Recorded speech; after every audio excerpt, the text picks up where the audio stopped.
Bom, boa tarde, então, pessoal. Vamos, então, dar continuidade aqui ao nosso curso. Então, na última aula, eu comecei a falar de um outro tipo de simetria que existe em cristais, que é a simetria de translação, né? E, para a gente falar em simetria de translação, a gente tem primeiro que considerar que os cristais são estruturas periódicas e que cada cristal tem uma rede de Bravais, né? Então, a rede de Bravais é uma rede imaginária de pontos, depois que a gente coloca alguma coisa naquele ponto, um átomo, uma molécula, ou uma fórmula química, o que for. Mas, então, eu falei na última aula do caso primeiro das redes bidimensionais, que existem aqui esses quatro tipos de rede, aqui, esses cinco tipos de rede. Essa aqui é a monoclínica, ortorrômbica, hexagonal e a tetragonal. Mas uma coisa que eu falei que era importante é o seguinte: quando a gente tem uma rede como essa, onde que a célula unitária é esse losango aqui, onde C e o D têm o mesmo comprimento, mas esse ângulo é diferente de 90 graus, é muitas vezes mais prático eu pegar uma célula unitária menor, que não é a célula primitiva, porque ela vai ter um ponto aqui no centro, tá? Um ponto da rede Bravais no centro, que é a chamada uma rede centrada. E a vantagem de usar a rede centrada é que agora os vetores bases são ortogonais, então é mais fácil eu trabalhar com essa rede. Bom, depois eu comentei a coisa que um cristal é uma rede de Bravais mais um motivo, né? Então, isso aqui era uma rede, por exemplo, a rede Bravais quadrada, e se eu colocar o motivo, que são essas três bolinhas, em cada ponto da rede, eu vou ter um cristal. Então, um cristal, na maioria das vezes, é uma rede de Bravais em cima da qual eu coloco um conjunto de átomos, né? Em alguns casos especiais, eu coloco um átomo por célula de Bravais, e nesse caso, então, a célula unitária vai conter apenas um átomo, mas na maioria das vezes a célula unitária contém mais de um átomo. Aqui também é uma célula bidimensional triangular. Agora, se eu associar a cada ponto da célula esse halteres com duas bolinhas, uma azul e uma vermelha, eu vou ter uma estrutura como essa, de favos de mel, onde a gente tem esses hexágonos, que é a estrutura, por exemplo, do grafeno, né? Que é uma folha do grafite. Então, você vê que o grafeno, então, como eu decorei a rede de Bravais com dois átomos, ele tem dois átomos por célula unitária. Bom, depois eu discuti a questão em três dimensões, né? Então, aqui a célula unitária tridimensional, no caso menos simétrico, eu tenho aqui, então, os três parâmetros de rede A, B e C, que têm tamanhos diferentes, e os ângulos entre A e B e C, também, no caso mais geral, são ângulos arbitrários, diferentes de 90 graus, né? Essa, então, é a célula menos simétrica que existe. E também eu mostrei que, muitas vezes, quando a gente tem uma célula romboédrica, como essa aqui, ó, a célula romboédrica é um cubo espichado, né? Vocês estão vendo que aqui, ó, isso aqui seria que eu poderia pegar essa célula é uma célula difícil de trabalhar, porque os vetores aqui A1, A2 e A3 não são ortogonais, mas se eu pegar esse cubo aqui, ó, vocês estão vendo que eu estou pegando um cubo onde cada uma das faces tem um ponto da rede de Bravais. Então, essa aqui é uma estrutura chamada cúbica de face centrada, né? E a estrutura cúbica de face centrada, então, ela não é a célula menor possível com a estrutura romboédrica, não é a célula primitiva, é uma célula centrada, mas é uma célula cujos vetores base são ortogonais. A mesma coisa acontece também uma estrutura como essa também, que é um tipo romboédrico, que eu posso inscrever ele nesse prisma hexagonal. Então, aqui então, é uma célula onde eu tenho também um prisma hexagonal, mas com centro, com pontos no centro da base de cima e da base de baixo. Então, essa é a chamada uma célula hexagonal, uma célula hexagonal de face centrada. Bom, então, eu mostrei para vocês na última aula que, em função do tamanho dos vetores base da célula unitária e dos ângulos entre eles, eu posso classificar, então, as redes de Bravais em 7 famílias: triclínica, monoclínica, ortorrômbica, tetragonal, trigonal ou romboédrica, cúbica e hexagonal. E aqui são as possibilidades de célula unitária. Essa coluna aqui, ó, são as células simples. Vocês estão vendo que tem escrito P aqui. Então, o P vem de primitivo, é a célula primitiva. Então, é o menor múltiplo que se repete. Já essas células aqui, essa aqui é a corpo centrado, ou volume centrado, que tem um ponto no meio do volume do corpo.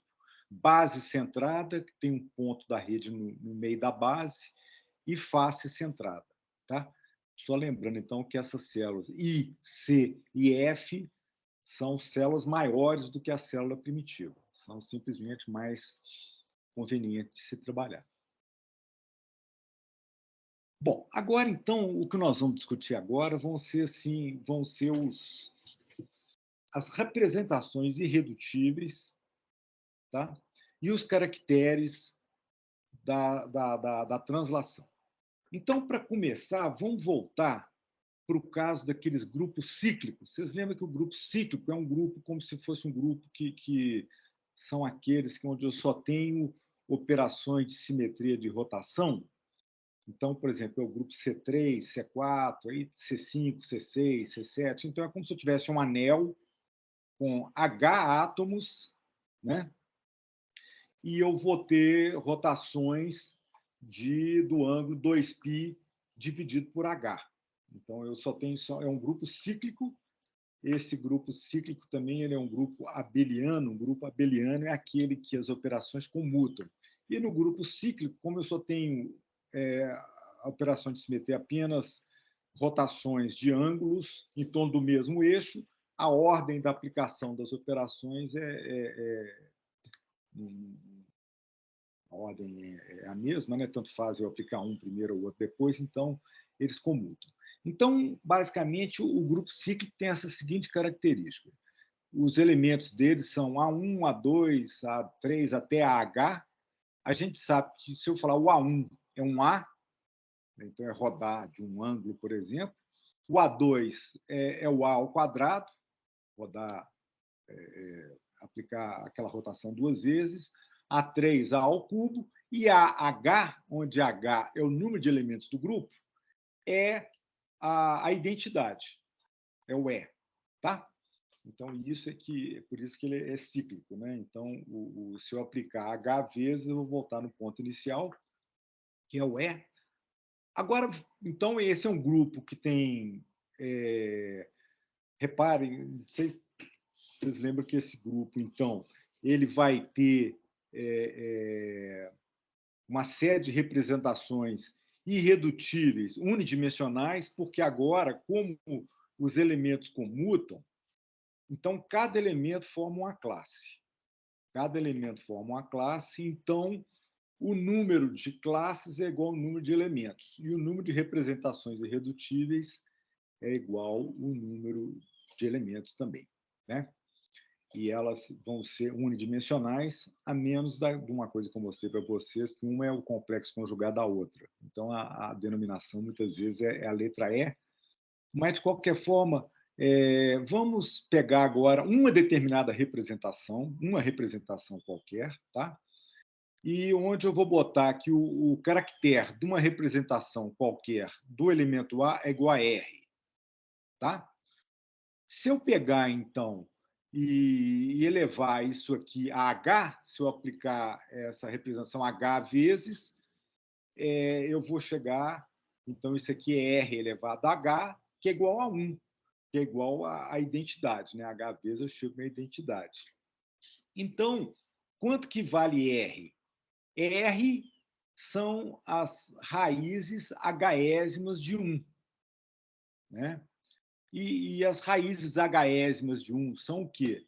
R é igual a 2π P sobre H, onde o P assume os valores 1, 2, 3, 4 até H. Né?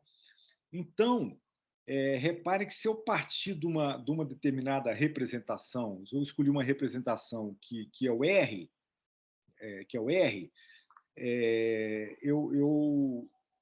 vai ser uma dessas para um dos valores de P. Se eu pegar todas as representações, então os caracteres do elemento A vão ser, então, E elevado a 2π P sobre H, onde o P vai ser 1, 2, 3, 4. Então,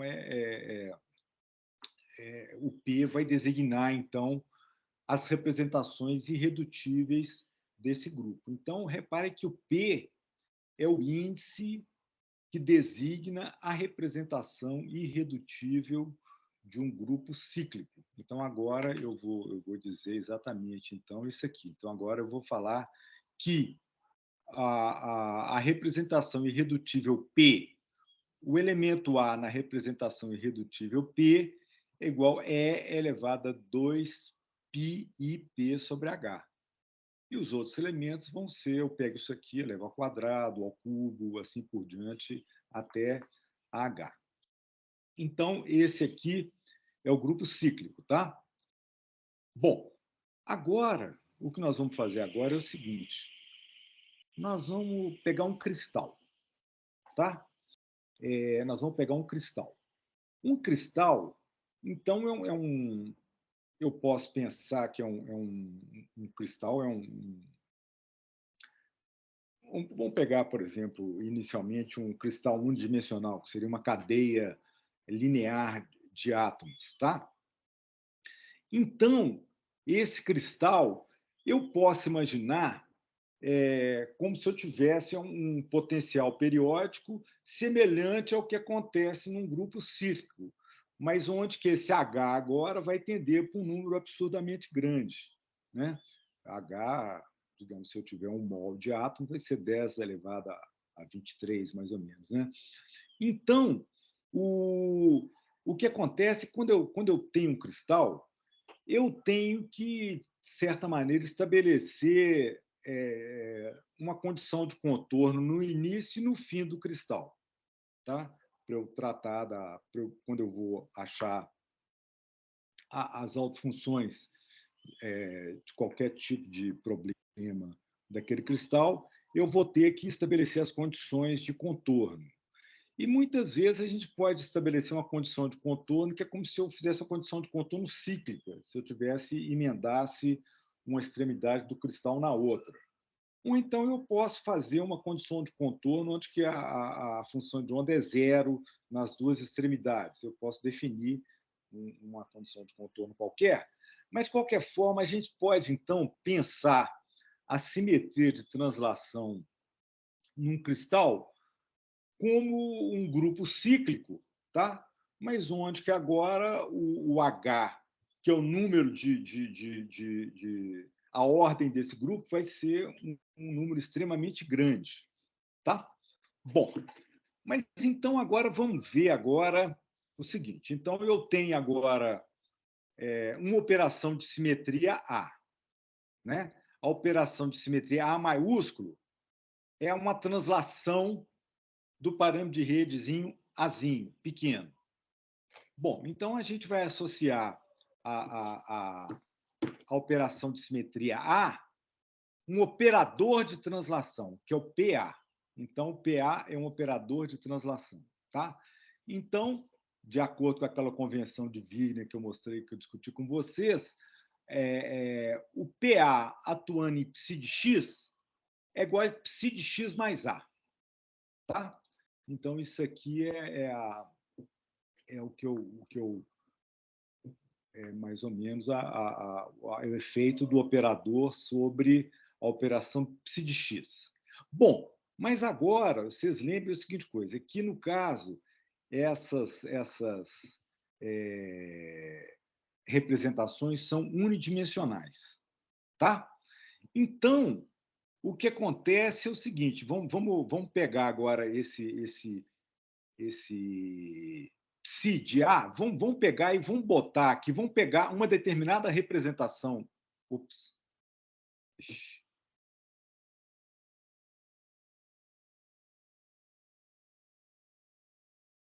Vamos pegar aqui uma determinada representação irredutível que eu vou chamar de P, que é a pésima representação irredutível.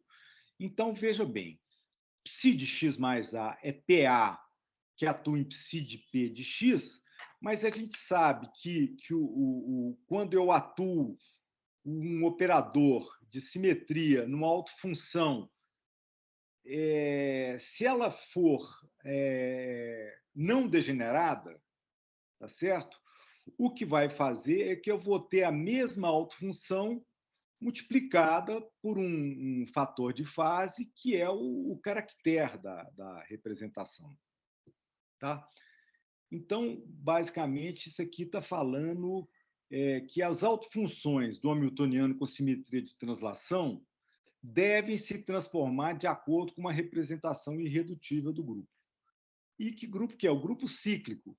E que representação irredutível que é essa? É essa aqui, ó, é essa aqui mesmo, né? Que é, então, na hora que eu aplico P de A em psi de P de x, isso aqui vai ser o próprio psi P de x multiplicado pelo caractere da representação P associada ao elemento A, que é, semelhantemente ao caso do grupo cíclico, é elevado a πip sobre H psi de P de x. Bom, vamos fazer o seguinte. Vamos pegar o cristal, L maiúsculo vai ser o tamanho do cristal. Então, o tamanho do cristal vai ser, então, A, que é o parâmetro de rede, multiplicado pelo número de átomos que eu tenho numa dimensão aí.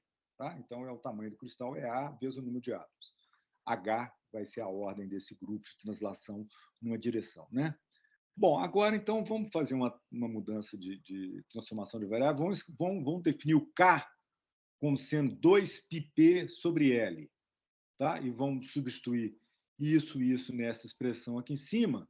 A gente vê, então, que o que eu vou ter, na hora que eu substituir, é que o psi.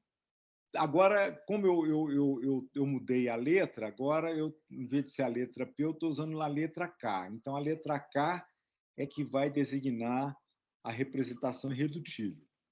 Na hora que eu fizer essa substituição, ops, acho que eu comi mosca aí em alguma coisa aí. Eu comi mosca. Isso aqui seria, então, o psi K de x é igual a E elevado a IKA. Isso aqui, ó, psi P de x mais A é E elevado a IKA psi P de x. Esqueci de copiar essa expressão aí. Então, tá. O psi P de x mais A é elevado a Q escalar A psi P de x.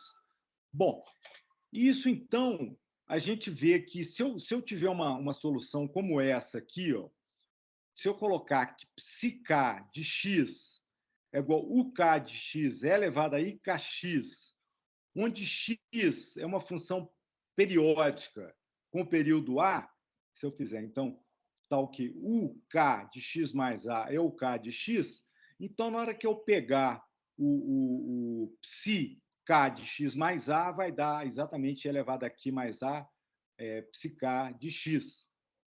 Tá? Então, isso aqui, pessoal, isso aqui é o chamado teorema de Bloch. Teorema de Bloch, que fala que qualquer autofunção de um cristal é dada por uma expressão como essa, isso aqui em uma dimensão.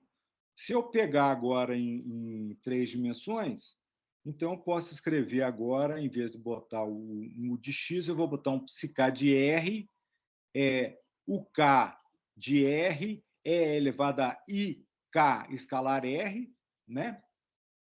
Onde aqui a gente vê, então, claramente que quando eu tenho, por exemplo, uma onda plana, que esse K é o vetor de onda dessa onda plana aí. Né? Então, o que eu posso dizer, então, é o seguinte, que agora as representações irredutíveis de um cristal, da simetria de translação, são os vetores de onda K do cristal, né? Da mesma forma que, no caso do grupo ciclo, as representações irredutíveis eram indexadas por esse P. Agora vai ser pelo K, né? Então, eu tenho qualquer autofunção de um sistema cristalino, ou seja, se eu tiver elétrons num potencial periódico, tem que ser dessa forma aqui, né? A função psiK de R é uma função UK de R é elevada a IKR, onde o K de R é uma função periódica, ou seja, o K de R mais T, onde T é um vetor de translação, é igual o K de R. Tá? Então, o importante é dizer agora que agora as representações irredutíveis da simetria de translação elas são indexadas, são definidas pelo vetor de onda K. O vetor de onda K é que vai ser, digamos assim, é que vai descrever as representações irredutíveis de um cristal. Bom, tá, então agora nós vamos pegar aqui, lembrar um pouquinho lá da cristalografia.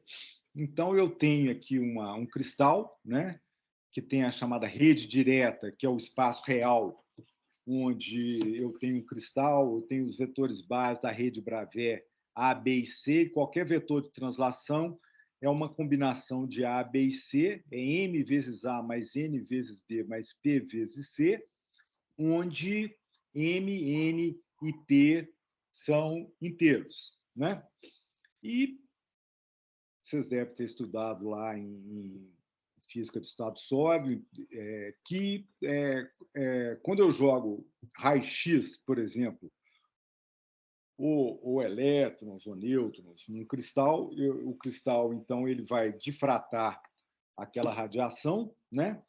E eu vou ter um padrão de difração, e esse padrão de difração vai acontecer, por exemplo, então aqui eu tenho aqui isso aqui é o vetor de onda, digamos, do raio-x incidente, isso aqui é o vetor de onda do raio-x difratado. Então, a diferença entre o vetor de onda do raio-x difratado e do raio-x incidente é esse ΔK, né? E a condição de difração acontece para um conjunto específico de vetores ΔK, que eu vou chamar, esses vetores que satisfazem a condição de difração, eu vou chamar de G, né?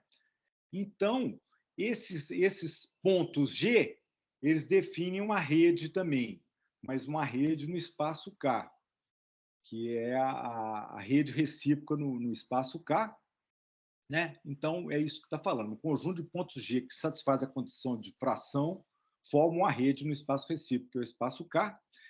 E essa rede, então, eu posso também utilizar vetores base dessa rede no espaço recíproco, que tem maneiras diferentes de falar, mas eu vou usar a nomenclatura aqui A maiúsculo, B maiúsculo e C maiúsculo, tá? Tá. Muitas vezes você pode usar também o A minúsculo estrela, tem o asterisco para designar que são vetores base da rede recíproca. Então, tem algumas notações diferentes, mas, de qualquer forma, eu posso pegar, então, qualquer vetor da rede recíproca, vai ser também uma combinação linear dos vetores base da rede recíproca, A, B e C, ou seja, qualquer vetor G da rede recíproca vai ser um G de HKL, que é igual a H vezes A mais K vezes B mais L vezes C, onde H, K e L também são números inteiros. Bom, e basicamente o que a gente sabe é que a rede recíproca nada mais é do que a transformada de Fourier da rede direta, né? Porque se eu tenho as variáveis que estão relacionadas através de uma transformação de Fourier seria a variável coordenada cartesiana R e vetor de onda K, né? Então, quando eu estou mudando do espaço direto, que é o espaço definido pelas coordenadas cartesianas, e vou para o espaço recíproco, o espaço definido pelas componentes do vetor de onda, eu nada mais, nada menos estou fazendo que uma transformação de Fourier, né? Então, a difração é uma transformação de Fourier.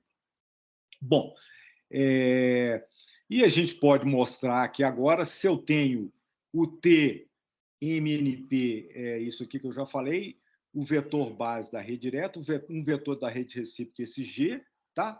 E a maneira que a gente define os vetores da rede recíproca são esses: o A maiúsculo, 2π sobre o volume da célula unitária Bzinho VEC C, o B maiúsculo é 2π sobre VCzinho VEC A, o C maiúsculo é 2π sobre V Azinho VEC Bzinho, né? E eu tenho também essas relações de ortogonalidade entre os vetores da rede direta e os vetores da rede recíproca. E também, se eu fizer aqui agora, usando essas condições, se eu fizer o produto de GHKL, o produto escalar com T de MNP, isso aqui vai dar um número inteiro de 2πs, né? E eu posso mostrar também que E elevado a I, GHKL, escalar TMNP, é igual a 1. Bom, então isso aqui eu passei rapidamente aqui, em poucas transparências, sobre todo o capítulo 2 do Kittel, né? Que é exatamente o espaço recíproco. Bom, então, basicamente, por quê? Porque agora, quando eu estou falando em cristais, se eu for falar as autofunções do Hamiltoniano, que pertencem às representações irredutíveis do grupo de translação, elas vão. Eu vou precisar de a variável, digamos, o número quântico que eu vou associar às autofunções vai ser o vetor de onda K, né? Ou seja, as autofunções de um cristal são definidas no espaço recíproco. Isso que é o mais importante aqui. Bom, então aqui vamos dar uns exemplos aqui do espaço direto e espaço recíproco. Digamos que eu tenho aqui uma rede agora, uma rede retangular bidimensional. Eu tenho os vetores A e B aqui, ó, da rede direta, o Azinho e o Bzinho, tá? O A vai ser um A na direção I, o B vai ser um B na direção J. Se eu agora aplicar aquelas relações que eu mostrei na transparência anterior, essas aqui, né? Eu chego à conclusão, então, que o A maiúsculo vai ser 2π sobre o parâmetro de rede A do espaço direto na direção I, e o B maiúsculo vai ser 2π sobre Bzinho na direção J. Então, repare que nesse caso aqui, esse caso é um caso mais tranquilo, porque os eixos são ortogonais. Então, repare que no espaço direto, o tamanho do vetor A é 2π sobre Azinho. Como o Azinho era menor do que Bzinho, o Azão vai ser maior do que o Bzão, né? Então, isso aqui é basicamente então, os pontos do espaço da rede recíproca são esses pontos todos aqui. Então, aqui as coordenadas são x e y, e aqui as coordenadas, então, são kx e ky, né? Bom, vamos pegar agora a rede triangular. A rede triangular ela já é um pouquinho, complica um pouquinho, porque agora esses eixos aqui não são, esse ângulo aqui não é 90 graus mais, mas assim, tem várias maneiras. Isso aqui é uma maneira de eu designar uma célula unitária da rede triangular em duas dimensões, que seria esse losango aqui, ó, né? Então, aqui, o A1 é o A na direção I, e o A2 vai estar aqui fazendo um ângulo de 60 graus. Então, o A2 vai ser meio de A na direção I, mais raiz de 3 sobre 2 de A na direção J, que vai ser esse A2 aqui, ó. E o C vai estar saindo aqui para fora. C é igual a C na direção K. Bom, agora eu vou pegar aquelas relações, essas relações aqui, ó, e vou calcular o A, no caso, vai ser A1, A2 e o C, né? Do jeito que eu coloquei ali. O A1. E, pessoal, isso aqui era A2, tá? Era A1. O A1 está aqui. Então, repare que o A1 é aquilo que ele tinha mostrado também aqui, ó. No caso aqui, o A maiúsculo ele é perpendicular ao B minúsculo e ao C minúsculo, né?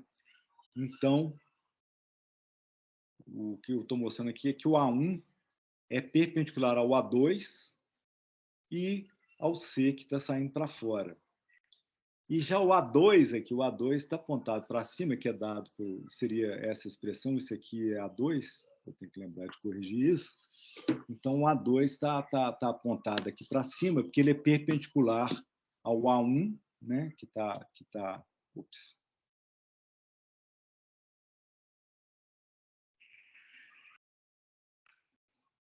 Ele é perpendicular ao A1 e ao C. Então, o A2 está aqui para cima. E o C, não. O C, então, ele já é perpendicular ao A2, o C vai estar na própria direção K, vai ser 2π sobre C. Tá, então, dessa maneira, eu construo, eu sabendo os vetores base da rede direta, eu construo os vetores base da rede recíproca. Então, o próximo passo agora vai ser a gente discutir a célula unitária do espaço recíproco.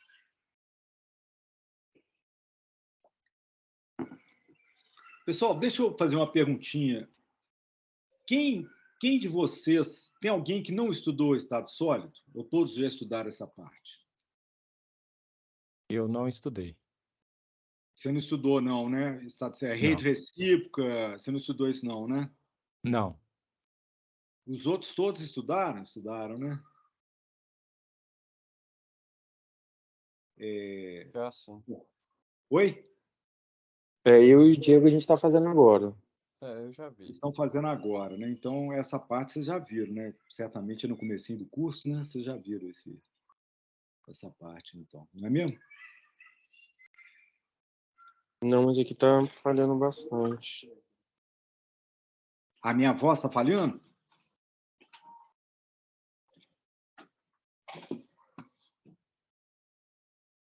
É a minha voz que está falhando, pessoal? Não, aqui tá beleza. Aqui não tá falhando, não. Né? Tá. Então, deve ser a sua rede aí. A minha. Bom, então tá. Então, basicamente, é o seguinte. Esse é um assunto muito importante e quem não viu ainda, isso está no livro do Kittel, é o capítulo 2 do Kittel. Eu recomendo o Breno dar uma lidinha, porque é muito importante, né? Quando a gente falar em física do estado sólido e física de cristais, realmente a ideia de espaço recíproco e zona de Brillouin, que eu vou discutir agora, são conceitos assim, essenciais para discutir as autofunções do hamiltoniano de um cristal. Bom, então agora, pessoal, é o seguinte. Então eu quero isso aqui é o seguinte. Isso aqui agora é o espaço direto e o espaço recíproco, igual a que eu tinha botado na transparência anterior. Então, no espaço direto eu tenho A1 e A2, no espaço recíproco eu tenho B1 e tenho B2. Vocês veem que o B2 é perpendicular a um A1, o A2 é perpendicular, o B2 é perpendicular ao A1 e o A2 ao B1, né? Tá bom. Agora, eu posso definir célula unitária, eu posso definir de várias maneiras diferentes. Uma das maneiras de definir a célula unitária é a chamada, usar a convenção que é a chamada célula de Wigner-Seitz. Como é que eu pego a célula de Wigner-Seitz? É o seguinte, eu pego um átomo e passo e vou fazendo uma linha em todos os vizinhos próximos, tá? E depois eu pego a mediatriz da distância entre o átomo de origem e os vizinhos. Eu vou pegando a mediatriz aqui, ó, vou pegando a mediatriz, e as mediatrizes definem essa área aqui, ó, que é uma célula unitária, mas que é usando essa convenção da chamada célula de Wigner-Seitz, que é essa de pegar o ponto mais próximo e pegar as mediatrizes. Eu posso fazer isso agora também no espaço recíproco, né? Eu tenho o espaço recíproco aqui, eu pego aqui a diferença é que o espaço recíproco tem uma origem, que eu tenho o vetor de onda K igual a zero. O vetor de onda tem uma origem, que é esse aqui, e eu tenho aqui agora a minha rede recíproca, eu tenho os vetores base, os vetores da rede recíproca, tá? Se eu pego agora, se eu considero o segmento que une o centro do espaço recíproco até os pontos mais próximos e pegar uma mediatriz, eu vou definir essa célula do espaço recíproco usando a convenção de Wigner-Seitz, que isso é a chamada primeira zona de Brillouin. Tá? Então, a primeira zona de Brillouin nada mais é do que a célula unitária do espaço recíproco usando essa definição de Wigner-Seitz. Então, é a célula de Wigner-Seitz do espaço recíproco, que é conhecido como primeira zona de Brillouin ou zona de Brillouin. Tá?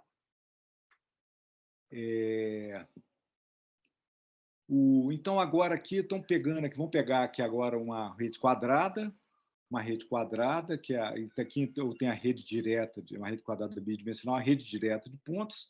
No caso, a rede recíproca também vai ser quadrada, tá? Que vai ser essa quadrada. Na hora que eu pego agora, eu faço o segmento que une o centro da zona, o centro do espaço recíproco até os pontos mais próximos e traço as mediatrizes, eu vou ter esse quadrado aqui. Então, reparem que esse quadrado agora é a zona de Brillouin dessa rede quadrada. A zona de Brillouin vai ser também um quadrado aqui. Tá. Reparem agora a seguinte coisa. Vamos começar a mostrar, por exemplo. Pega esse ponto aqui. Esse ponto aqui é o centro da zona de Brillouin. Tá bom. Então, eu quero perguntar para vocês qual que é a simetria desse ponto. Nesse ponto, qual que é a simetria?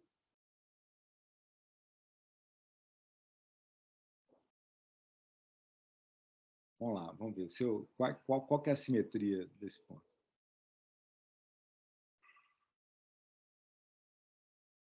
Bom, pessoal, simetria, vai ter todas as simetrias do quadrado, né? Ele tem a simetria desse ponto, é uma simetria do quadrado. Então, vamos. Então, talvez a minha pergunta era tão óbvia que vocês não responderam. Mas, então, agora, vamos pegar esse ponto que está aqui, ó, que está aqui no meio desse segmento.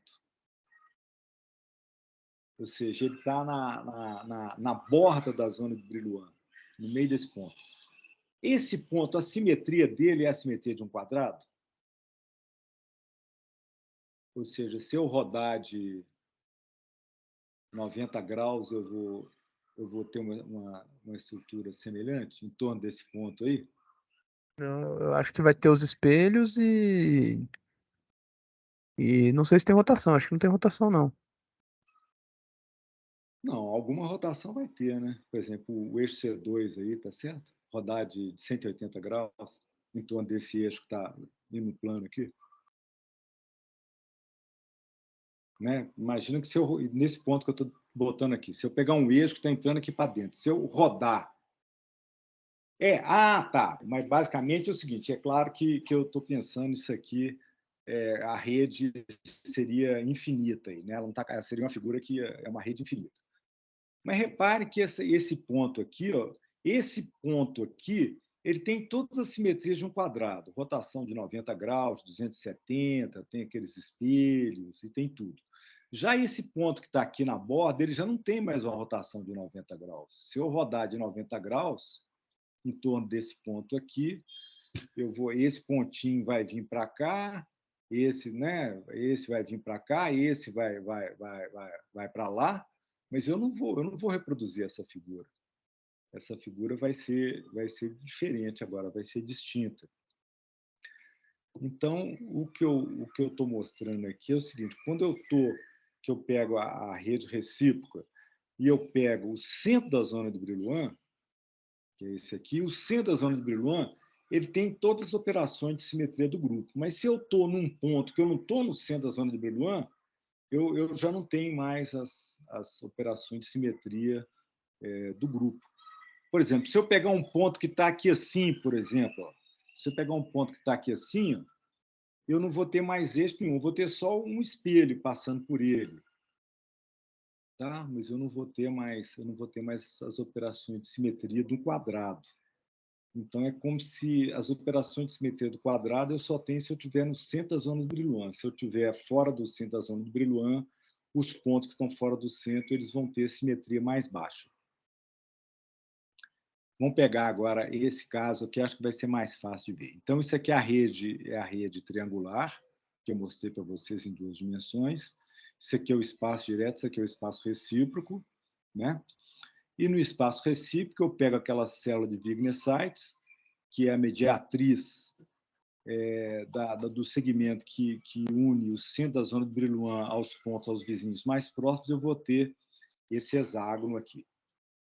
Tá? Esse hexágono, inclusive, quem trabalha com grafeno, é a zona de Brillouin do grafeno. Repare que eu tenho esse ponto aqui, ó, que é o chamado ponto, é o centro da zona de Brillouin.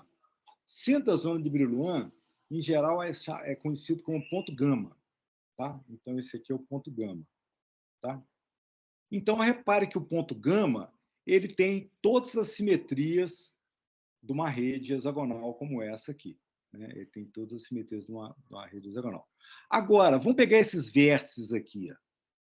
Esses 6 vértices. Vamos pegar. Esse ponto, ele tem todas as simetrias hexagonais? Se eu pegar esse ponto aqui, repare qual que é a simetria desse ponto aqui. Qual rotação em torno desse eixo que deixaria a figura invariante? É igual do hexágono, né? Hein? Seria igual ao do hexágono, não? Repare que se eu rodar em torno desse ponto aqui, ó, em torno desse ponto, repare que é o seguinte, que eu tenho só 3 pontos, 3 vizinhos aqui. Ó. Esse aqui, repare que nesse ponto eu tenho 6 vizinhos que estão igualmente espaçados. Nesse aqui eu só tenho 3. Então, repare que aqui a simetria aqui é mais baixa. Eu só tenho um eixo C3, eu não tenho um eixo C6 mais aqui. Né? Porque, por exemplo, se eu rodar em torno desse eixo de 60 graus, eu vou levar esse ponto para cá. Ó. Não tem ponto aqui. Ó. Né? Para eu rodar. Então, isso aqui realmente eu tenho que rodar, aqui, ó, eu tenho que rodar de 120 graus em torno desse ponto para levar esse aqui nesse aqui. Mesma coisa, para levar esse nesse, eu tenho que rodar de 120 graus em torno desse ponto. Tá? Então, repare que esse ponto aqui, ó, esse era um ponto que tinha a simetria 6, digamos, tinha um eixo C6 aqui. Agora, esse aqui já não tem mais um eixo C6. Esse aqui só tem um eixo C3. E esse ponto aqui, ó, que está aqui, qual que é a simetria dele agora? Fazendo essa mesma lógica. Esse vai ser um C2, né? É um C2. É um C2. Repara que agora aqui, ó, eu tenho que rodar de 180 graus para levar esse nesse e esse nesse. É um C2. É claro que tem espelhos também, mas então é importante a gente ver assim, que quando eu estou falando de um cristal, eu tenho que pensar agora no espaço recíproco e na zona de Brillouin, e pontos, e eu falei que as representações irredutíveis são indexadas pelo ponto que é a função de onda T aqui na zona de Brillouin, ou seja, pelo vetor de onda K, né? E eu vejo que o vetor de onda K ele pode estar em pontos de alta simetria. O ponto de mais alta simetria seria esse ponto aqui, que é o ponto gama, que tem seria daquele grupo, seria o grupo D6H, né? Um grupo que tem 24 elementos de simetria, mas tem eixo C6. Mas depois eu vou ter esses pontos aqui, que são chamados pontos K também, sabe? Pontos K são esses 6 vértices aqui, que são pontos K, né? E esses aqui que estão no meio são chamados pontos M. Tá? Então, essa aqui é a primeira zona de Brillouin. Então, repare que esse ponto aqui é o mais simétrico, é o ponto gama, que tem todas as operações do grupo D6H. Agora, se eu for para esse ponto, são os pontos K, a simetria cai, porque eu não tenho mais eixo C6, mas eu tenho eixo C3. Então, agora, esse ponto vai ser um subgrupo do grupo D6H, vai ser o grupo D3H. O D3H é um subgrupo do D6H. Então, quando eu estou no espaço recíproco, quando eu saio do centro da zona de Brillouin, eu vou, então, dependendo do vetor de onda, eu vou tendo, então, a simetria vai abaixando, eu vou ter ponto de simetria mais baixa, e os grupos vão ser subgrupos do grupo do ponto gama, que é o grupo do cristal, né? Então, esse aqui é o D6H. Se eu for para esses pontos aqui, que são chamados ponto M, seria o grupo D2H, né? Depois eu vou começar tendo pontos de mais baixa simetria, mas ainda assim, se eu tiver pontos aí em cima dessas linhas aqui, ó, eu vou ter pontos que vão ter alguns espelhos, não vai ter mais eixo de rotação nenhum, mas tem alguns espelhos. E, finalmente, eu vou ter pontos arbitrários aqui que não vão ter simetria nenhuma, que seriam pontos que a única operação de simetria seria a identidade. Tá? Bom, então agora vamos voltar agora para um cristal unidimensional e vamos ver aqui. Então, aqui agora eu tenho aqui uma rede unidimensional, eu tenho aqui o espaço direto. Digamos que agora eu tenho aqui... Digamos que isso aqui é a coisa mais simples, seria um cristal linear monoatômico. Então, eu tenho um átomo por cada célula unitária unidimensional, tá certo? E isso aqui é o espaço direto, a coordenada x, e isso aqui é o espaço recíproco, né? E esse espaço recíproco, talvez seja, vocês lembram que os pontos do espaço recíproco nessa transparência aqui, ó, por exemplo, vamos pegar essa aqui mesmo, né? Então, seria essa aqui, ó, essa, por exemplo, aqui é A e aqui é B, aqui vai ser 2π sobre A e 2π sobre B, né? Então, reparem que agora isso aqui, ó, é 2π sobre A, isso aqui é 2π sobre B. Mas na hora que eu pego a minha zona de Brillouin, na hora que eu pego a mediatriz aqui, ó, repare que vai ser um quadrado que está aqui. Então, a borda da zona de Brillouin está na metade desse segmento e na metade desse. Então, isso aqui, ó, é π sobre A. Isso aqui é π sobre A e aquilo ali é menos π sobre A. Esse ponto aqui vai ser π sobre B e menos π sobre B. Quer dizer, então, que a minha zona de Brillouin ela vai de menos π sobre A a mais π sobre A e menos π sobre B a mais π sobre B, né? Se eu tiver agora, então, em uma dimensão, então aqui agora eu estou pegando minha zona de Brillouin unidimensional. O centro da zona de Brillouin é o ponto K igual a zero. Isso aqui seria a borda da zona de Brillouin, mais π sobre A, a outra borda da zona de Brillouin. Então, a primeira zona de Brillouin desse cristal unidimensional é essa região aqui, que vai de menos π sobre A a mais π sobre A. Tá certo? Então, vamos ver, então, por exemplo, vamos imaginar quando o K foi igual a π sobre A. O K é igual a π sobre A.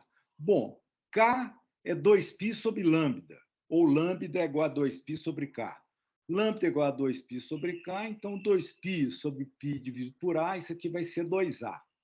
Então, repare que o vetor de onda nesse ponto π sobre A é essa onda aqui, ó, essa onda aqui, onde o comprimento de onda é 2A, né?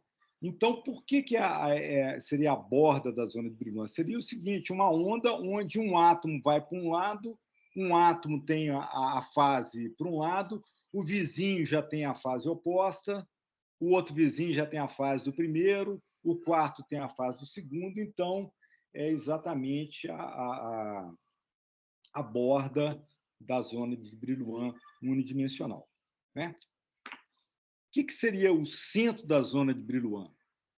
O centro da zona de Brillouin é o K igual a zero. K igual a zero, então, lambda é 2π sobre K, então lambda é infinito. Então, seria isso aqui. Seria, então, agora, todos os átomos estão com o mesmo fator de fase. Ou estão com o mesmo caractere daquela representação que eu mostrei, que o caractere da representação é exatamente E elevado a IKX. Né? Então, todos têm a mesma fase, esse aqui todos têm oposição de fase, e agora eu vou pegando pontos intermediários aqui, por exemplo, se eu pego esse ponto aqui, que está na metade da distância da primeira zona, π sobre 2A, então π sobre 2A, esse aqui, então lambda vai ser 4A. O lambda aqui vai ser 4 vezes essa grandeza aqui. Então, dessa maneira, vocês estão vendo que num cristal, os estados, a simetria de translação impõe aquele teorema de Bloch, que mostra que as autofunções do hamiltoniano, que são aqueles psi de R, existe um fator de fase E elevado a IKR multiplicado por uma função que seja periódica, que tem o mesmo valor em todos os sítios. Tá? Então, esse aqui é o ponto. Então, repare que quanto mais próximo que eu tiver do centro da zona de Brillouin, maior vai ser o lambda, e quando eu estou exatamente na borda da zona de Brillouin, o lambda aqui é 2π sobre A, isso para essa rede linear que eu estou mostrando. Tá? Bom, isso aqui agora seria agora a zona de Brillouin quadrada, tá certo? Então, repare que eu tenho também assim, pontos de simetria diferentes. Né? Então, aqui, ó, em geral, a gente, quando tem a zona de Brillouin, eu pego o centro dela, é o ponto X, é o ponto gama. Esse ponto aqui, que é no meio dessa aresta aí da zona de Brillouin, é o ponto X. O que está nesse vértice aqui é o ponto R. Todos os pontos que estão nessa linha aqui são chamados pontos gama. Todos os pontos que estão nessa linha e nessa são chamados ponto S. E todos os pontos que estão nessa linha são chamados pontos delta. Tá? E, basicamente, o que acontece é o seguinte, que se eu pegar, por exemplo, agora esse ponto aqui, se eu pegar esse vetor de onda que está aqui, então que está em 2 dimensões, está aqui no meio dessa aresta aqui, na hora que eu aplico as operações de simetria, eu vou gerar esses outros 3 vetores de onda. Então, repare que no caso aqui, ó, eu passo a ter 4 vetores de onda que são inequivalentes. Tá certo? São inequivalentes. São 4 pontos, são 4 vetores de K que são degenerados, mas são inequivalentes. Se eu pegar também ao longo dessa linha, que é a linha gama também, aqui, ó, se eu pegar agora esse aqui e aplicar as operações de simetria, eu vou gerar os outros 3. Então, é como se eu tivesse... os vetores de ondas equivalentes são chamados estrelas. São as chamadas estrelas. Tá? Agora, se eu pegar de uma configuração mais geral como essa aqui e aplicar as operações do grupo do quadrado, eu vou ter também espelhos aqui. Então, se eu partir de eu vou gerar outros 7 aqui, ó, que são inequivalentes. Tá? Então, repare que quanto mais baixa for a simetria do ponto, maior o número de vetores de onda inequivalentes, né? Repara agora o seguinte, se eu pegar agora esse ponto aqui, ó, agora esse aqui, ele está chegando até na beirada, ele está chegando até aqui, ó, tá? Agora eu vou gerar os outros 7, aplicando as operações de simetria. Agora reparem a seguinte coisa, que agora esse ponto e esse aqui, ó, eles são equivalentes.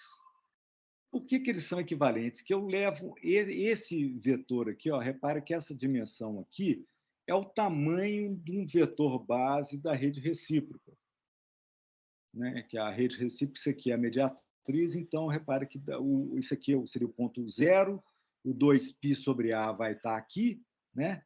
Então, exatamente o vetor que vai de 0 a 2π sobre A é esse vetor aqui. Então, repare que esse ponto é equivalente a esse. Esse vai ser equivalente a esse também vai ser equivalente a esse, e esse vai ser equivalente a esse.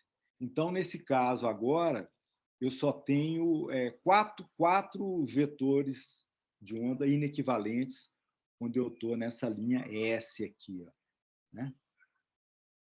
Se eu pegar no ponto R, no ponto X, que seria um vetor como esse aqui, então, na hora que eu aplico as operações de simetria, eu vou gerar os outros 3, mas esse ponto é equivalente a esse, que um vai no outro através de um vetor base da rede, recíproca. Mesma coisa, esse aqui vai nesse, são equivalentes, então eu só tenho 2 vetores inequivalentes, 2 vetores de onda inequivalentes, se o estado tiver nessa linha S aqui. E se o ponto tiver aqui foi esse aqui, se for o R, esse R aqui, ó. O R eu vou gerar os outros 3, mas esse R é equivalente a esse por uma translação da rede recíproca, é equivalente a esse e esse é equivalente ao outro. Então, ou seja, agora, se eu estou aqui na rede quadrada, no ponto R, eu só tenho um ponto R inequivalente. Os outros são equivalentes através de uma translação da rede recíproca, tá? Bom, então agora eu vou para 3 dimensões. Em 3 dimensões a coisa começa a complicar um pouquinho, mas vamos pegar assim a rede mais simples, que seria aquela rede cúbica simples. A rede cúbica simples é essa rede onde no espaço direto é um cubo, o espaço recíproco é um cubo, e aqui, então, eu tenho a minha rede, a minha zona de Brillouin da rede cúbica simples, é um cubo também, né? Onde eu tenho lá o centro da zona de Brillouin é o ponto gama, o vértice são os chamados ponto R, o meio da fase ponto X, esse aqui o ponto M, essa linha aqui são os pontos T, pontos lambda, pontos S, ponto sigma, ponto Z, tá? Então, essa aqui é a minha rede Brillouin cúbica simples. Se eu pegar agora a rede hexagonal, também tridimensional, vocês estão vendo lá que agora eu tenho lá no meio, lá, então aqui está K1 e K2, vezes Kx e Ky, aqui é melhor pegar os eixos fazendo aquele ângulo de 120 graus. Está lá, o centro da zona de Brillouin é o ponto gama, e depois eu tenho aqui os pontos K, que estão, quando Kz é igual a zero, aquela situação bidimensional que eu mostrei para vocês, os pontos K, ponto M, tá? Aquelas linhas. Agora eu posso também posso mover ao longo de Kz, eu tenho aqui o ponto gama, quando eu vou aqui para cima, eu tenho aqui o ponto A, esse ponto aqui no vértice de cima, o ponto H, ponto L, né? Então, quanto maior a simetria do ponto, maior também vai ser o número de vetores de onda equivalentes, ou seja, menor o número de vetores de onda inequivalentes, né? Bom, aí depois começa a complicar quando tem aquelas faces centradas, aquelas estruturas centradas, né? Por exemplo, isso aqui, ó, é a zona de Brillouin de uma estrutura cúbica de face centrada. No espaço direto é uma cúbica de face centrada e no espaço recíproco essa aqui é a minha zona de Brillouin, tá?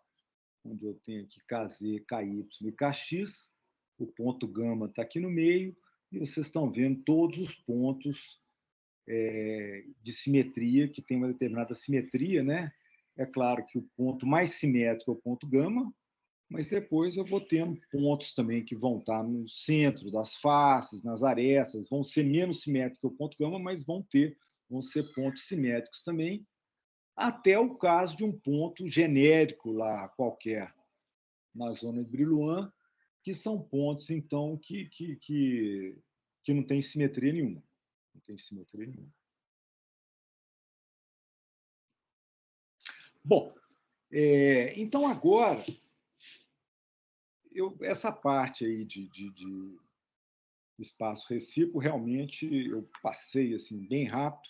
Talvez quem tiver dificuldade, eu aconselho então dar uma lidinha no livro do Kittel, tá? Mas agora, então, o que eu vou fazer agora eu vou discutir agora. Eu tinha discutido as operações de simetria de ponto, né? Que são as operações que eu vinha até a aula passada discutindo. São reflexão, espelho, inversão e a rotação imprópria. E eu apresentei para vocês hoje a operação de simetria de translação. Agora, num cristal, a gente tem as duas coisas, porque a gente tem a simetria de translação, mas a célula de Bravell coloca um motivo ali e que eu vou ter as simetrias também de ponto da fórmula ou da molécula que está dentro da célula unitária que é dada pela rede de Bravell, né? Bom, então, para discutir esses grupos, que são chamados grupos de espaço, então eu vou só lembrar aqui da nomenclatura, que a gente vinha usando essa nomenclatura aqui, que é a de Schonflies, mas tem essa outra nomenclatura, que é a de Hermann Mogen, que é mais usada em cristalografia, e eu vou precisar agora para mostrar o que eu estou, os grupos de espaço. Então, um eixo de rotação, que na notação de Schonflies é Cn, nessa notação é apenas N. Então, se eu falo um eixo C6, é um eixo 6, um eixo C2 é um eixo 2. Uma rotação seguida de uma inversão seria o N com o tracinho em cima. Tá? O espelho é o M, M de mirror. Tá. Agora, um espelho horizontal perpendicular a um eixo CN. Então, seria que eu tenho um eixo CN e tenho um espelho horizontal. Então, isso aqui é N barra M, ou N dividido por M. Pode ser uma fração também. N barra M. Tá? Agora, se o espelho for vertical, eu tenho lá um eixo CN e um espelho vertical é NM. E se eu tiver agora dois planos, dois espelhos não equivalentes, ou melhor, dois espelhos verticais equivalentes, então aqui seria N, M, M. Eu tenho um eixo N e dois espelhos M. Tá? Bom, então, pessoal,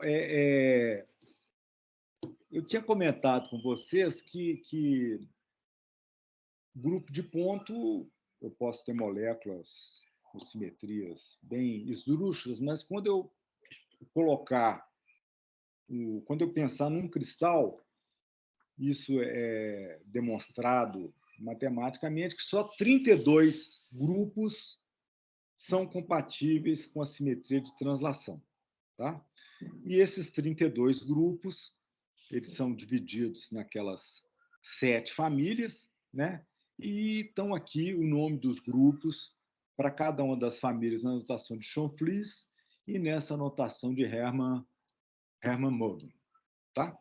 Então, isso aí. E aqui, exemplos de materiais que pertencem a esses grupos aí, aos 32 grupos de ponto.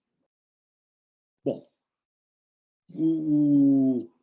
o que acontece? Então, agora tá. Então, agora vamos discutir os chamados grupos de espaço. Então, o grupo de espaço, agora, os elementos de simetria do grupo de espaço vão ser designados dessa forma aqui. Ó. Eu vou ter uma chave, eu vou ter esse primeiro elemento aqui denota a operação do grupo de ponto. E esse segundo denota uma translação. Tá? Então, por exemplo, se eu tenho alfa ou R de alfa, se eu atuo isso aqui num vetor R, o que vai acontecer? Eu vou rodar ele eu vou aplicar a operação alfa e depois eu vou aplicar a translação. Então, eu tenho que o R' é igual a alfa R mais o tal. Então, é dessa maneira que essa operação de simetria atua num ponto. Tá? Eu rodo, eu reflito e depois eu aplico uma translação. Bom, o que acontece é que, então, eu posso, esse tal aqui, tá bom. Qual que vai ser a identidade desse grupo de espaço?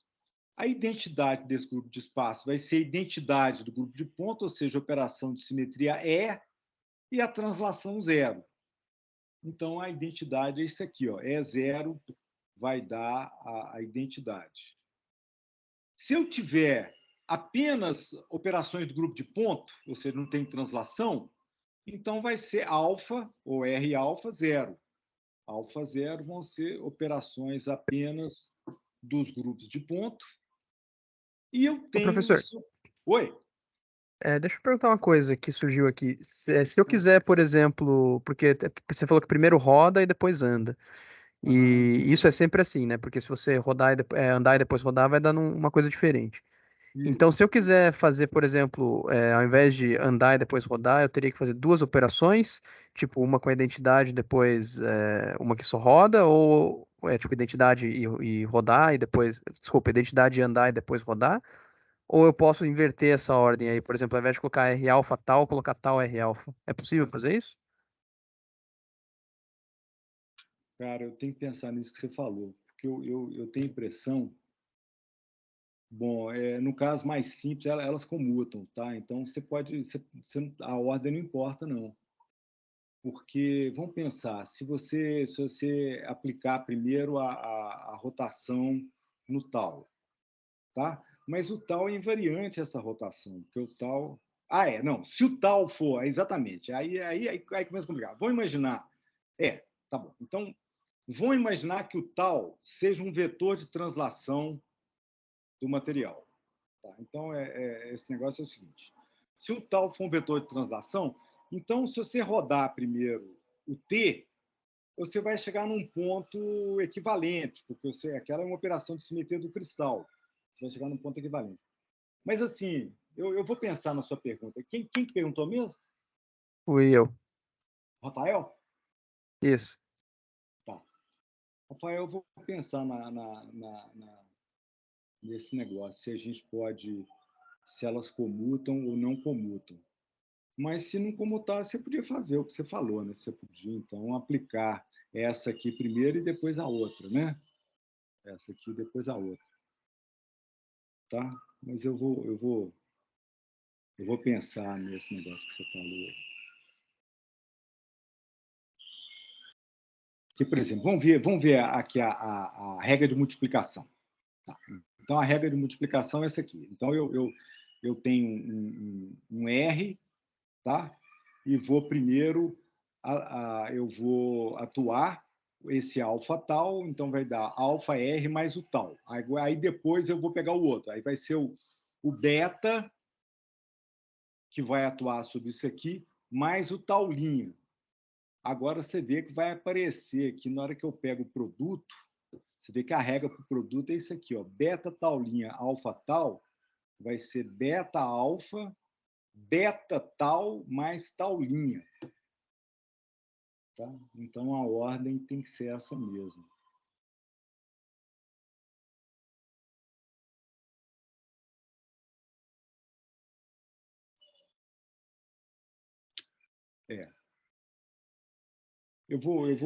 Próxima aula eu dou um toque para você, tá, Rafael? Vou pensar na Beleza. sua pergunta. O pessoal, agora, só que podia ser tudo muito simples. Se esses tal aqui, nos cristais, fossem apenas vetores de translação da rede direta.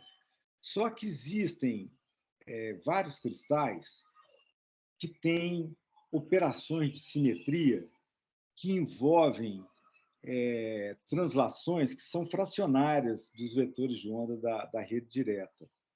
Tá? Existem dois tipos de operações de simetria, onde esse tal aqui, eles não representam uma translação da rede. Eles representam apenas uma translação de uma fração do parâmetro de rede. E essas duas operações de simetria são chamadas eixo-parafuso e plano de deslizamento, screw axis e glide planes.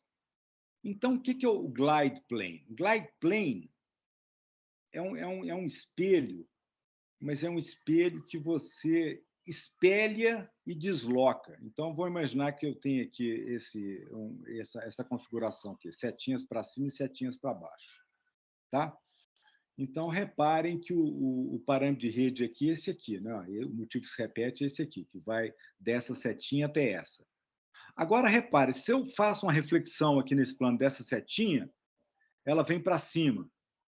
Se eu movo, se eu considerar que isso aqui é A, se eu movo de A sobre 2 nessa direção, eu levo isso aqui nisso aqui. Ó. Então, o plano de deslizamento é um plano que eu faço a reflexão e depois eu faço uma translação de uma fração do parâmetro de rede do cristal. No caso aqui, a fração seria A sobre 2. Tá? Eu vou dar outros exemplos aqui de planos de deslizamento. E a outra operação de simetria é o chamado eixo-parafuso. O eixo-parafuso é aquele que eu rodo e faço uma translação. Rodo mais um pouquinho e faço uma outra translação. Rodo mais, faço uma translação. Igual um parafuso. Né? Um parafuso, a gente roda e ele, quando eu rodo o parafuso, ele vai movendo para cima ou movendo para baixo. Né? E existem vários cristais cuja disposição dos átomos obedece à estrutura de um parafuso, que são cristais, então, que têm uma quiralidade. Tá? O exemplo mais claro é o quartzo. O quartzo ele tem um eixo-parafuso. Tá? E aqui está mostrando, vai ter uma outra figura aqui que vai estar melhor, mas aqui o eixo-parafuso pode ser tanto o parafuso direito ou o parafuso esquerdo. Né? Eu posso tanto rodar para um lado como rodar por outro. Então, vamos ver esse aqui, por exemplo. Esse eixo aqui ó, é o chamado eixo 3, índice 1. O que é 3, índice 1? 3, então, é um eixo C3. Tá? É uma rotação de 120 graus. E, no caso 1 aqui, ó, é o seguinte, é que eu rodo de 120 graus e translado de um terço de C. Um terço de C. Então, eu rodo de 120 graus e translado de um terço. Rodo de 240, translado de 2 terços. E na hora que eu rodo 360, eu chego na configuração inicial. Então, esse aqui é o eixo 3,1, que seria, no caso, o eixo 3, um eixo direito, uma rotação no sentido right hand, né? É o sentido dos eixos do relógio. Agora, eu tenho o eixo 3,2, que seria o seguinte, seria uma rotação de 120, uma rotação de 2 terços de C. Aí ele vai subir de 2, aqui ele vai subir de 2 terços, que vai para lá, depois ele roda mais 120, vai 4 terços. Mas rodar de 2 terços é a mesma coisa de rodar de menos 1 terço, né? Então, esse aqui também é um eixo parafuso, que é o eixo 3, índice 2, que ele me dá essa estrutura quiral desse cristal aqui. Por exemplo, aqui, ó, essa figura. Mas então vamos lá ver. Então, vamos pegar esse eixo aqui, ó, seria o eixo 2,1. 2,1. Então, 2,1 que é o quê? Eu vou rodar 180 graus, C2, e depois eu faço um deslocamento de C sobre 2. Então, eu jogo esse negócio para o lado de lá e depois faço um deslocamento aqui para cima, né? Na hora que eu rodo de mais C sobre 2, eu recupero. Então, esse aqui é o eixo 2,1. Agora, quando eu tenho um eixo 3, é como eu mostrei para vocês, eu tenho aqui o 3,1, que é rodar aqui. Ah, não, o pessoal, eu falei errado, no sentido contrário do relógio, o right hand. Ou não?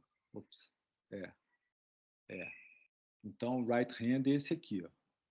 O right hand eu rodo, eu estou rodando de 120 e deslocando aqui para cima, rodei de mais 120 e desloquei mais 1 terço de C, e rodei de mais 120 mais 1 terço de C. Esse aqui é o trecho, é o 3,1 e o 3,2.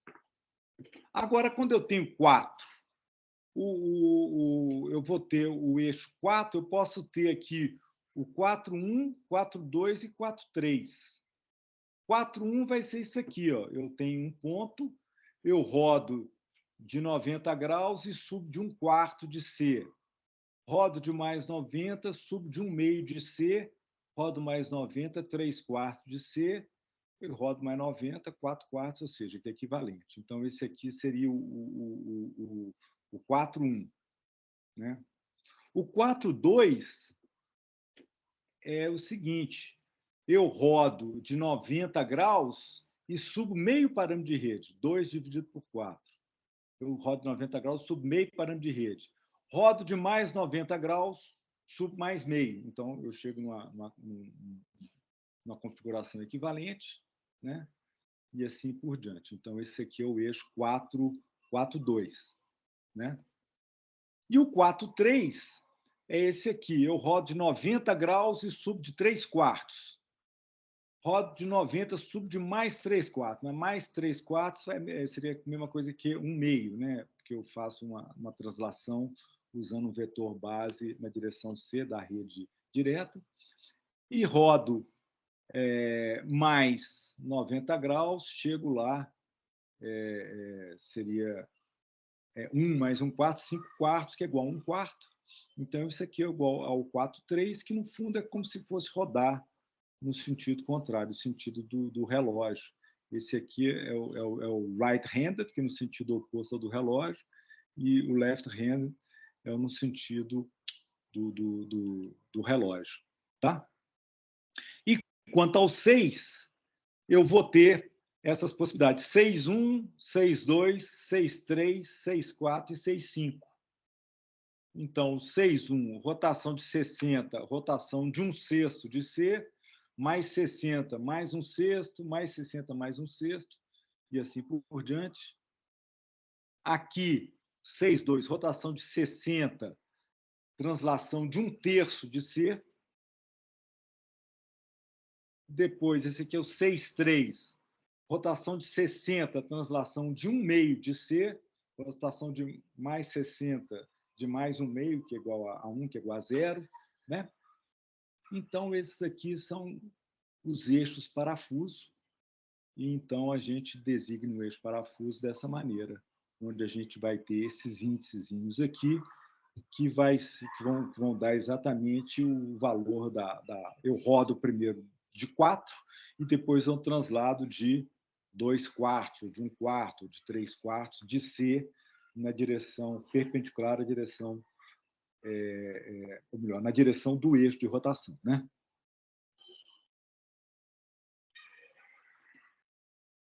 Bom, isso aqui, então, eu só peguei mais exemplos aqui do 6, 6.1, 6.2, 6.3, 6.4, 6.5.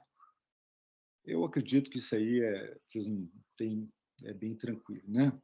Bom, e outra coisa é a anotação também. Repara que aqui agora, quando eu tenho um eixo C2 puro, o C2 é esse símbolozinho aqui, ó. O C3 é o triângulozinho, o C4 é um quadrado, o C6 é um hexágono. Agora, quando eu tenho parafuso, aparece esse rabinho aqui para um lado e para o outro. Então, esse aqui é o eixo 2.1, o eixo parafuso 2.1. Esse aqui é o 3.1, 3.2. Esse aqui é o 4.1, 4.2, e assim por diante. Tá? Bom, então, o que acontece é que existem muitos cristais na natureza que têm essas operações de simetria, onde que eu tenho uma operação agora que ela envolve uma operação do grupo de ponto e uma translação que não é uma translação da rede direta, não é um vetor de translação, é uma translação fracionária. Tá? E assim, então, isso aqui são as possibilidades de eixo parafuso. São essas todas aqui. Bom, e agora também, a gente tem também o chamado plano de deslizamento, glide plane. Glide plane. Então, glide plane é isso aqui. Então, digamos que eu tenho aqui essa mão aqui, ó. Então, agora eu posso refletir, que vem para cá, e na hora que eu reflito, eu faço uma translação nessa direção aqui. Tá bom? Isso aqui é um espelho de deslizamento. Agora, o deslizamento pode ser em várias posições diferentes. Por exemplo, isso aqui é um espelho normal. É um espelho normal. O M é um espelho normal. Tá? Agora, esse aqui é o chamado espelho A. Espelho A. Por quê? Porque essa direção aqui é a A. Essa direção é a A. Então, eu refleti esse negócio, na hora que eu refleti, veio aqui para baixo, depois eu transladei de A sobre 2 para cá. Então, isso aqui é um espelho A. Tá? Depois, eu passo a ter aqui um espelho B, que seria o seguinte: eu pego esse R, vou refletir no plano que está aqui, eu vou refletir ele num plano e depois eu vou jogar ele para baixo. Então, o R preto e o R branco é que eles estão em planos diferentes aqui para mim. Tá? Então, primeiro eu reflito num plano que está aqui, o plano da minha tela, e depois eu faço uma translação para baixo, né? Em B. Então, basicamente, pessoal, os planos, esses axial glide planes, eles podem ser denotados por A, B e C, onde a translação... Você precisa desbloquear o telefone primeiro. Se ele é chamado de A, é porque a translação se faz em A sobre 2, se for B, em B sobre 2, se for C, em C sobre 2. Tá? Bom, depois eu vou ter também esse plano que é chamado diagonal N, que é esse aqui. Ó. Quer ver que Ah, não. O pessoal estava falando coisa errada para vocês aqui. Ó. Esse aqui é que é o C. O C que está em cota diferente. Aqui, ó. Eu refleti e joguei para dentro aqui. Ó. O C está saindo para cá. Tá? Eu refleti, joguei para lá. Esse aqui é o A. Bom, eu estou confundindo o A e o B aqui. Mas vamos pegar aqui. Esse aqui é o C, tá? Eu refleti e joguei para o fundo. Aqui, ó, repare que o N é na diagonal. Eu estou refletindo, movendo em A e movendo em C. Então, eu estou movendo em A sobre 2 mais C sobre 2, nesse caso aqui. Tá? Então, esse aqui é o chamado espelho N, que é esse diagonal glide plane. E depois eu ainda tenho cristais que tem esse glide plane do diamante, que o diamante tem, que é esse aqui, ó, esse Dzinho aqui, ó, onde que as translações elas são de A sobre 4 mais B sobre 4, ou então A sobre 4 mais C sobre 4, A sobre 4... Então, são transações envolvendo 1/4 do parâmetro de rede, 2 parâmetros de rede diferentes. Tá? Bom, então eu vou agora só passar rapidamente aqui para mostrar para vocês a seguinte coisa, que agora eu tinha mostrado para vocês que eu tinha 32 grupos de ponto. Só que agora, quando eu tenho operações do tipo glide plane e screw axis, eu vou ter, então, 230 possibilidades dos chamados grupos de espaço, tá? Que são esses 230 que estão indexados aqui. Então, na próxima aula, eu vou começar a falar desses grupos de espaço, tá? Onde que, então, aqui, isso aqui tem, vocês podem ver que eles são numerados de 1 até 230, e eu tenho aqui esses índices que me dão as operações de simetria, as características. Lembrando que o primeiro índice aqui me dá se a célula é primitiva, se é de corpo centrado, face centrada, apenas as faces A centradas, apenas as faces B centradas, apenas as faces C centradas, romboédricos. E depois eu vou ter aqueles índices que eu mostrei para vocês de screw axis, por exemplo, essa operação aqui, esse grupo aqui, ó, P63, eu tenho um eixo parafuso, e assim por diante. Bom, mas eu vou parar por aqui hoje. Vocês têm alguma pergunta, alguma dúvida? Não, tranquilo. Tranquilo também, professor. Oi?